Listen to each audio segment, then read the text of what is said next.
Okay, good evening, everybody. Let's get started. Time to get started. Let's get started. Okay, today is Thursday, October 10th, 2024. Repeat, Thursday, October 10th, 2024. Yes, make sure you really hear that TH, that 10th. And remember, when we talk about years in English, we break them down into two parts. So we say this year is 2024. In Spanish, you would say 2024. But we don't say that in English. In English, we say 2024, 2024. And we also use this form of making numbers like that into smaller numbers with addresses, but we'll cover that in the lesson on addresses that we have coming up.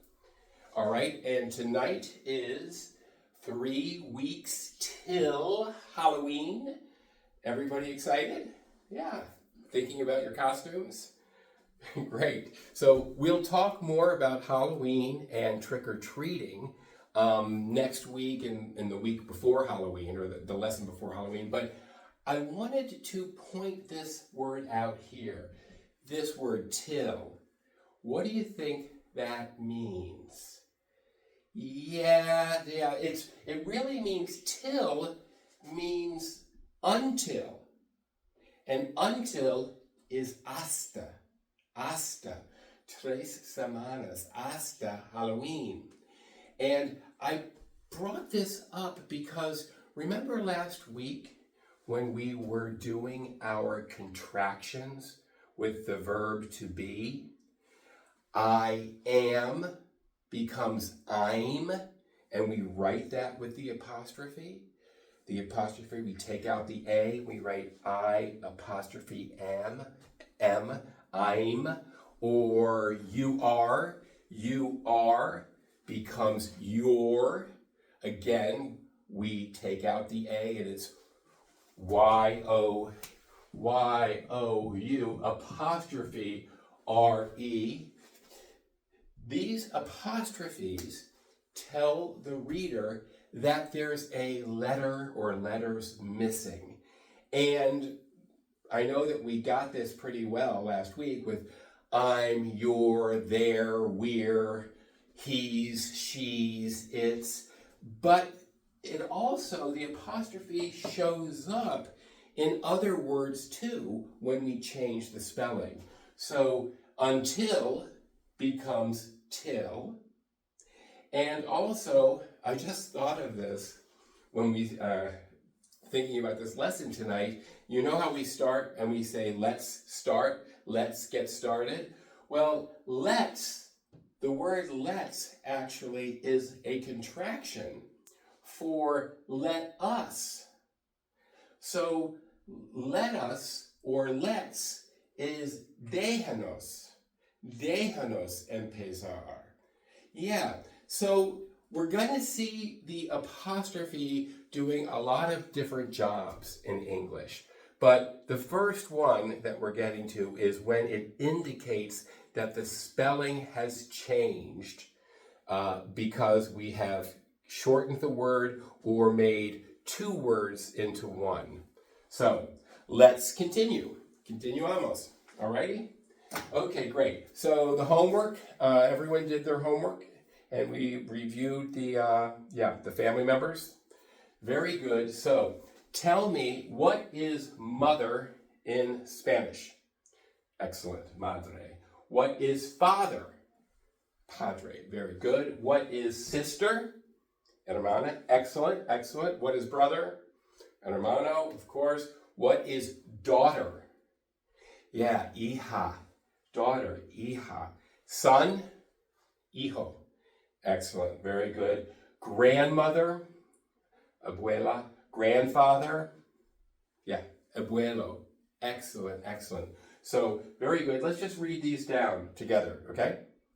Mother, father, sister, brother, daughter, son, grandmother, grandfather. Now, I need to point out daughter. Daughter is spelled very funny. It's a very funny word, and you have to remember that we don't pronounce the G and the H. So daughter, listen, daughter sounds like water, agua. Daughter, water, daughter, water. So we have to learn to ignore certain times or certain letters in English spelling because it is complicated. We pull words, the English pulls words from French and from Latin and from German, and it kind of makes the spelling crazy at times. So this one is actually a very easy word to say, daughter, rhymes with water, very easy. Okay, so what do you think this word is? Parents. Parents. Yes, exactly. These are your mother and your father.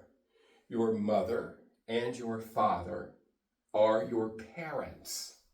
In Spanish, su madre y su padre son sus padres. But we don't do that in English. We say your mother and your father are your parents, not your fathers. And so, can you guess what this word is? Yeah, it's pronounced siblings. Siblings, yes, siblings.